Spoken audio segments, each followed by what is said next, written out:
So what's up guys, it's Ash here and welcome back to a brand new video. In today's video guys, I have some custom tactics for the formation that I've been using this weekend, this being the 4-3-2-1. Now to be honest, I did start a couple of games with the 4-2-2-2, but we did end up getting like a penalty loss which I wasn't too happy about, so I wanted to switch it up, and since then we have not lost with this 4-3-2-1.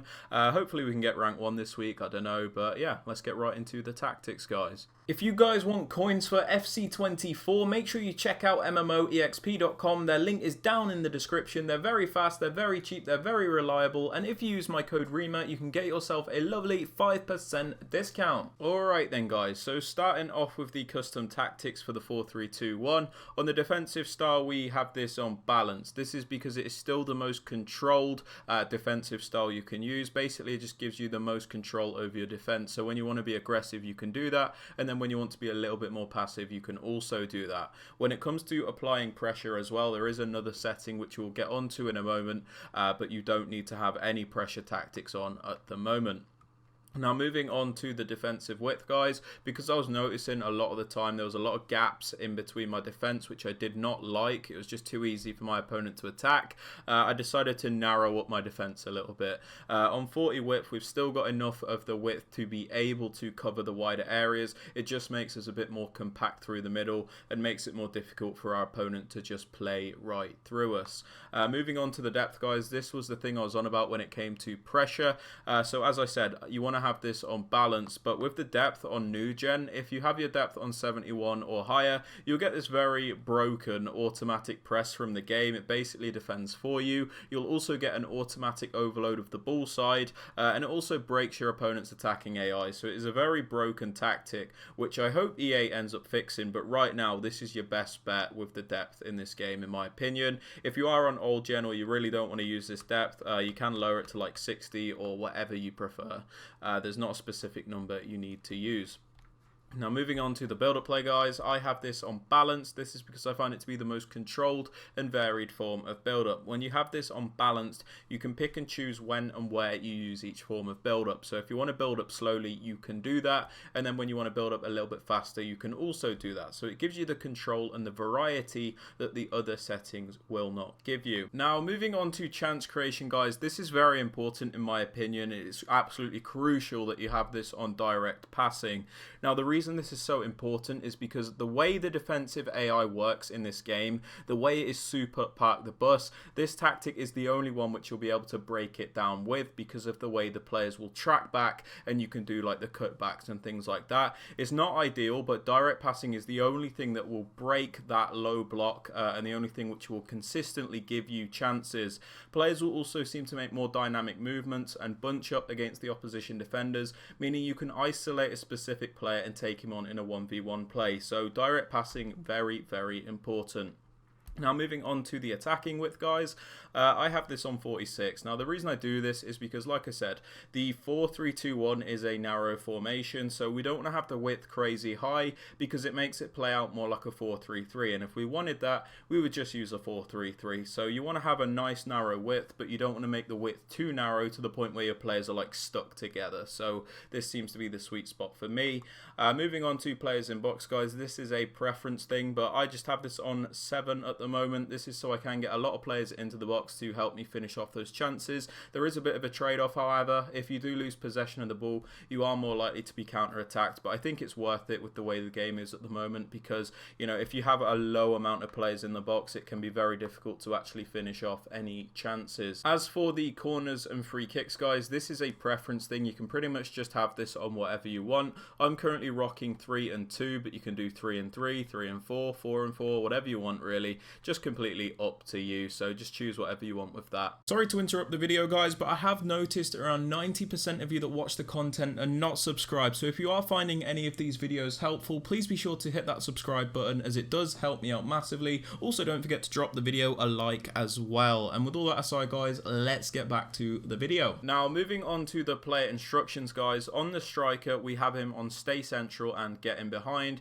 Very important to have him on stay central in my opinion, so he doesn't drift out into the wider areas. It's important that our striker does stay in the central position so that he can finish off our chances, and he's always there when we need him, basically.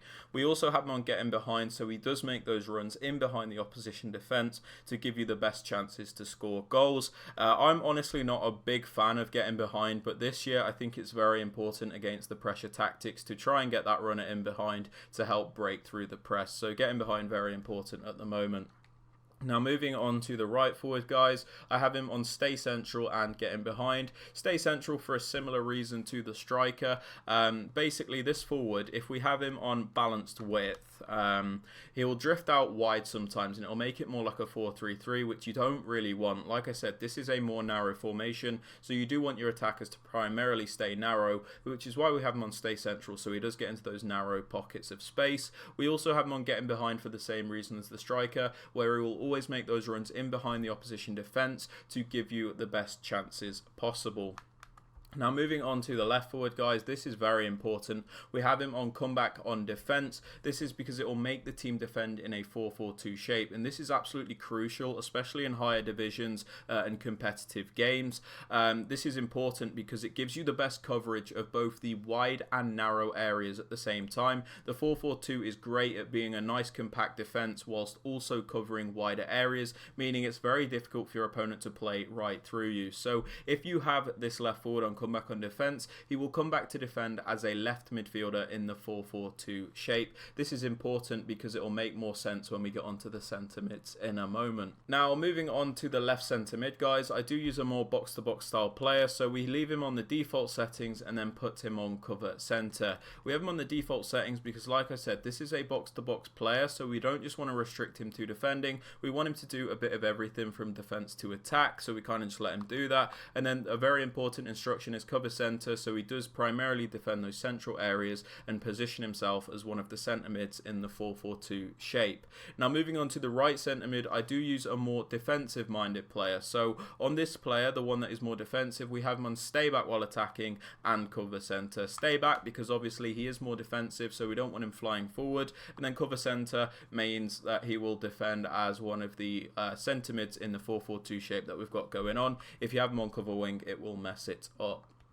Now moving on to the right centre mid, guys, because I said this defends in a 4-4-2, you don't actually have to use a centre mid in this position. You can actually use an attacker and you will be fine. This is because, like I said, doesn't have to defend as a centre mid. He will actually defend as a right mid with the cover wing instruction, which is why it's so important to have this on. So you can use an attacker here, which is why I also have him on get into the box across. This is somebody that will actually assist us going forward. I did used to have this on get forward, but I think balanced attack's a little bit better because he seems to sit in more balanced positions as opposed to just flying forward willy-nilly all the time. Moving on to the fullbacks, guys, on your more attacking one, balanced is really good. This is to give you like a wider option when you do go forward. This formation can be very narrow, so it is very useful to get that extra person up the pitch to give you a way out if you're struggling. And then for the other fullback, the more defensive one, stay back while attacking. This is so you always have at least 3 defenders back at a time to make you as defensively sound as possible, but yeah, you can still manually send this player forward and that is fine. The reason I've changed this from overlap to mixed is so you can get a bit more of a variety with this player when you're going forward. Sometimes we will make the inverted runs if like the left forward, for example, is hanging out wide. So it's just a little bit more balanced and a bit more free flowing, which is why it's been really good. But yeah, guys, that is basically everything for the video. The centre backs we don't touch, the keeper we don't touch, but yeah, that's basically it. If you have enjoyed this video or found it useful, please be sure to drop it a thumbs up. Subscribe to the channel if you are new so you never miss out on any videos like this one. And don't forget to turn on notifications so you are notified when a video is posted. And with all that aside, guys, I hope you have a fantastic rest of your day and I will catch you all in the next video. Peace out, guys. Take care.